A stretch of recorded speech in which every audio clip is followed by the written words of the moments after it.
Hey guys, it's Karen from Confetti and Curves and welcome back to my channel. Thanks so much indeed for watching.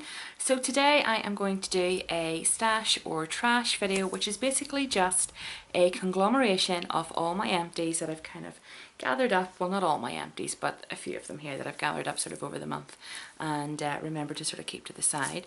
So I have a basket full of bits and pieces here and I'm just going to jump right in and get started. So the first thing I am going to show you guys is a couple of foundations. First one that I tried over the last month or so is the L'Oreal. This is the L'Oreal Infallible Stay Fresh Foundation. Fights makeup meltdown, blah blah blah and all the rest. So that's it there. I have to say I really did like this foundation. I thought it was lovely in terms of application and that there. I thought it went on really well with both a Real Techniques Miracle Complexion Sponge and the stippling brush as well too. It looked very flawless and all the rest of it whenever it went on. Great coverage. However, I find that throughout the day it tired out quite quickly.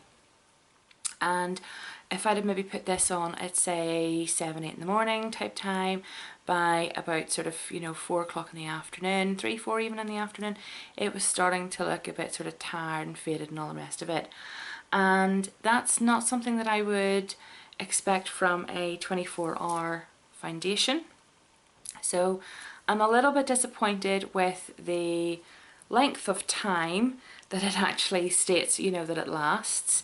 Definitely not a 24-hour one, but it's lovely. I actually have, funny enough, the matte version of it here that I'm actually still using.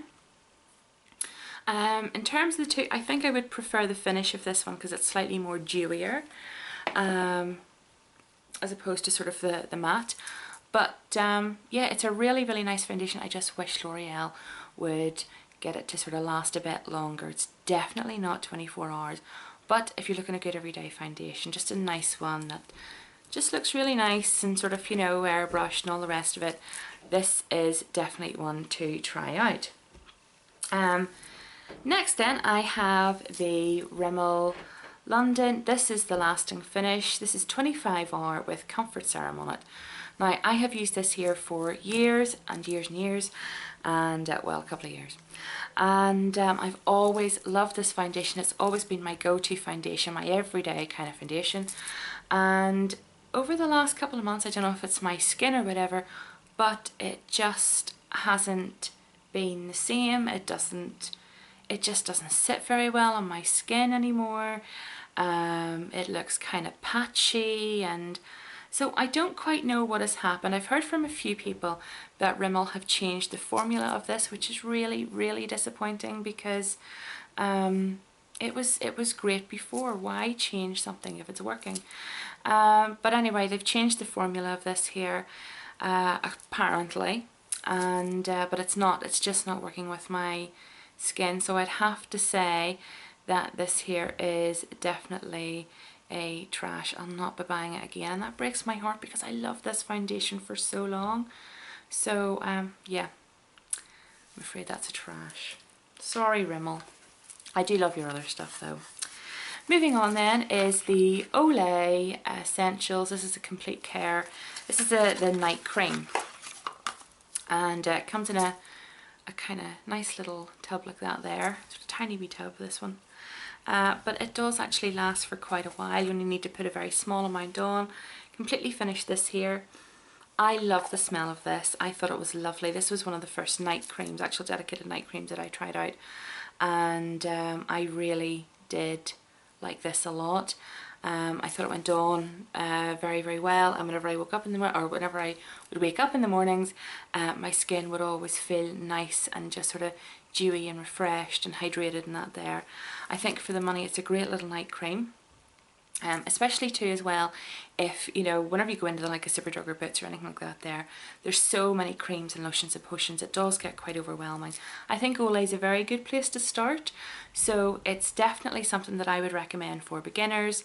Try out Olay and sort of go from there. It is perfumed, so if you've sensitive skin, I don't know, you sort of have to see how that goes. But I've got quite sensitive skin and it was fine for me and I really liked it. So it's definitely stash.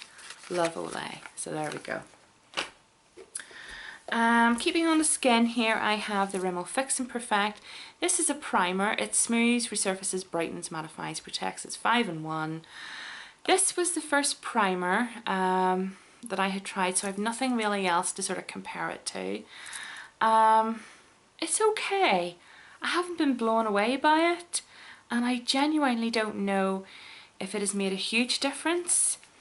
If it made a huge difference in my skin. It smells kind of quite weird. I'm not too sure if I like the smell of it, and you guys know how much I love my scents. But it's okay. I mean, it says it brightens and sort of mattifies and stuff like that there. I don't know. I'm going to try another primer and sort of see how I go to see if there's any difference. I want to try the number 7 primer because I've heard so much about it. But so far, it's not the, I don't know, it's not stash or trash. I'm kind of, we'll see. I need to compare it with something else before I make, but I have used it up. I didn't not like it, but I just don't know if it left enough impact for me to go, yeah, wow, that's making a difference. So we'll see how we go with that one. Moving on then, this is Shampoo. And I actually have a few other makeup items, but I'll sort of get this one. It's Shampoo. This is the Dove Hair Therapy Colour Radiance Damage Solutions. And the smell of this is incredible. This is probably one of the nicest smelling shampoos.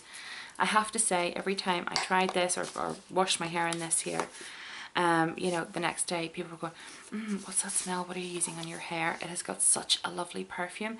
So if you like a really sort of, you know, high perfume type sort of shampoo, this is definitely the one to go for. I think this is about sort of £3 or whatever it is you can pick it up for in Superdrug, Boots, wherever. I loved it. It made my hair very bouncy and light, and it did bring out the colour.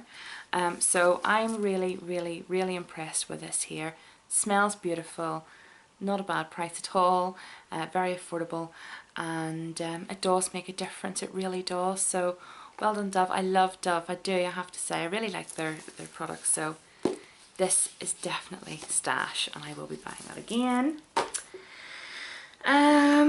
Keeping with hair then, I'll quickly run through this wee thing. This is Boots Essential Curl Cream, Natural Control and Defines, and I've had this sitting in my bathroom forever.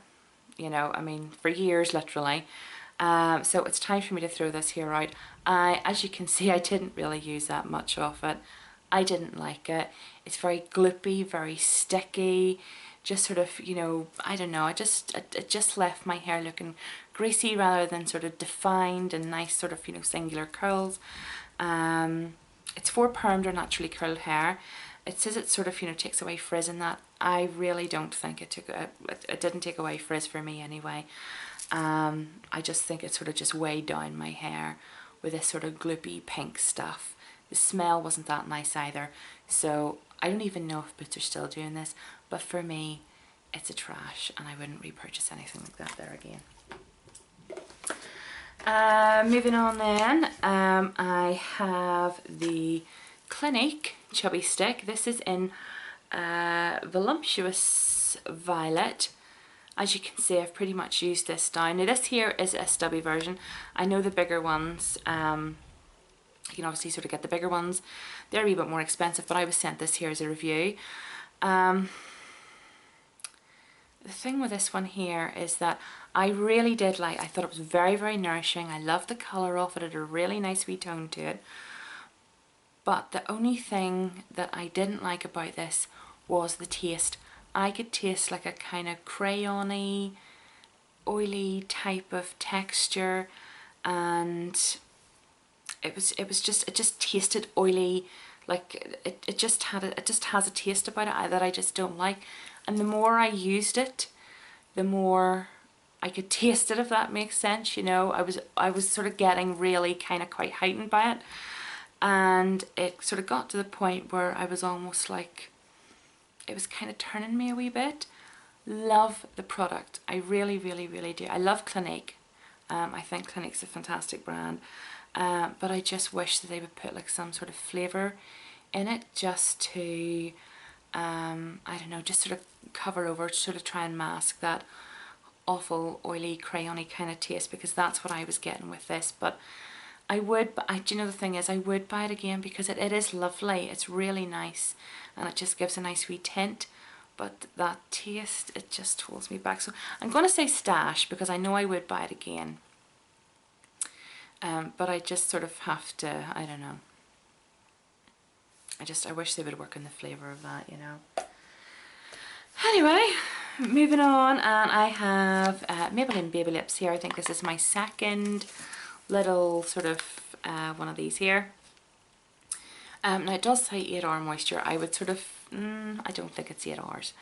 But what I used to do anyway was, or what I normally do with the Baby Lips, is I would put it on before bedtime. So after I've washed my face and cleansed and toned and moisturised and all that there, I will run that there just around my lips. And I do wake up in the morning and my lips are nice and soft. So I have to say, it does work wonders. I like it. I definitely buy it again. And yeah, I thought it was lovely. So yep, that is definitely a stash. Then I have the Sally Hansen nail polish remover. This is for dry brittle nails. I have to say, I do have very dry and very brittle nails. I don't think this made a massive difference in any way. I think polish, you know, nail polish remover is just one of those things that does a job, bang, you can't really sort of get any more out of it. That's why I wouldn't really sort of spend a lot on it. This was a wee bit more expensive than some of the sort of basic brands. But I have just bought a Tesco's one, which is in sort of, you know, a nice little pink bottle. And I'm going to compare the two to sort of see if there's any, you know, see if I notice my nails breaking more this month than they did last month. But it was nice. I would buy it again, I guess, if it was probably the only thing sitting about. But I would probably go on and sort of try something else. It was nice enough, but just, you know. Moving on then to, yeah, I'd probably say yes, stash, yeah. Just putting that in there in case I forgot to say it. But, yeah, moving on. This is the Avon Footworks Deep Moisturising Cream. I think this, I don't know how the heck I don't know how this came to be in my bathroom. I can't remember. I have used it though a couple of times. I know I didn't buy this, so I sort of feel like it's came like in a gift pack or something. I don't know. But I didn't like this at all. This is pretty much a full tube of this. I did try it the once. I thought it was really sort of slimy and slippery. I just didn't like it at all. It didn't seem to soak in very well, and the smell wasn't that nice either, and you guys know, if I don't like the smell, I'll probably not use it. So I wasn't that keen on this here. So yeah, that's definitely a trash. I think there's better out there. So sorry, Avon, not that fussed on your Footworks cream. And then lastly, you will be pleased to know this is the Original Source Daily Scrub in Blood Orange. This is my second one of these. I love the Original Source products. I think they're beautiful. Okay, their stuff's not hugely long lasting after you use it, but it's so nice. So yeah, it's 100% natural, vegan, made in the UK. You know, glowing reports, it's brilliant, it's affordable, the smell is beautiful. If you love that sort of nice citrusy type smell, get the Blood Orange one. It is lovely. I would highly recommend it. I definitely buy it again. In fact, I have bought more of their stuff. It's on my bathroom, and this is definitely a stash. So yeah, give that a go if you haven't done so already. It's lovely. So guys, that is all my stash and trash for this month. Thank you so much indeed for watching. Don't forget, if you want to pop over to my blog, it's www.confettiandcurves.com. If you would do hit the like down below if you like this video, that would really help me out. Or if you're new and you'd like to subscribe, do so by clicking down below, and then you can keep up with me that way. Don't forget as well to leave details for your channel if you have one, so I can go over and check it out too. So thank you again for watching. Have a fantastic week, and I will see you all next week.